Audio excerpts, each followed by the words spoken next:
আমার ভিডিও যদি আপনাদের ভালো লাগে তাহলে অবশ্যই সাবস্ক্রাইব করে যাবেন। বিরাটেশ্বর মন্দির ভগবান শিবের প্রতি এক চিরন্তন উৎসর্গ।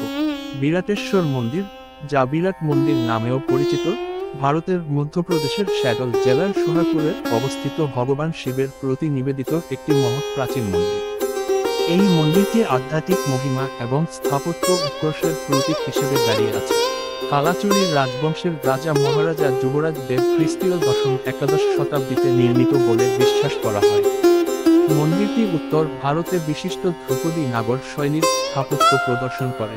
মন্দিরটি তার সুন্দর খোদাই করা ভাস্কর্য, জটিল পাথরের কাজ এবং সুউচ্চ শিখরের জন্য বিশেষভাবে উল্লেখযোগ্য, যা তার সময়ের গতি এবং শৈল্পিকতার কথা বলে।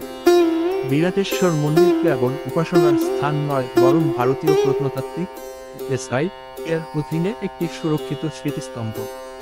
ভক্ত এবং পর্যটক উভয়ই মন্দিরের শান্ত পরিবেশ এবং ঐতিহাসিক তাৎপর্য অনুভব করতে চান।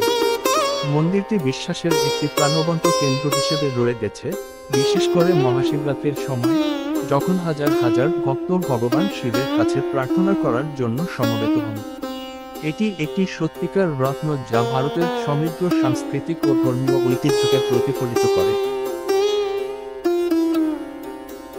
এখানে কিছু পৌরাণিক গল্প ও লোককথা যা এই মন্দির বা এর আশপাশের অঞ্চলের সঙ্গে জড়িত বলে মনে করা হয়। 1. বিরাটনগর ও পাণ্ডবদের অজ্ঞাতবাস। মহাভারতের একাধিক লোককথা অনুযায়ী, পাণ্ডবরা যখন তাদের অজ্ঞাতবাসে ছিলেন, তখন তারা 1 বছর বিরাটনগরে কাটিয়েছিলেন।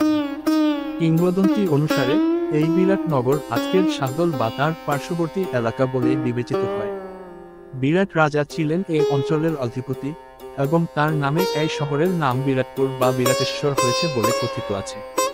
এই শহরেই দ্রৌপদী, সাইলন্ত্রী, রূপে এবং অন্যান্য পাণ্ডবরা বিভিন্ন ছদ্মবেশের রাজসভার সেবা করতেন। 2. শিবের অলৌকিক প্রকাশ। একটি লোকবিশ্বাস অনুযায়ী, এই অঞ্চলে এক সময় এক তপস্বী ভগবান শিবের তপস্যা করছিলেন।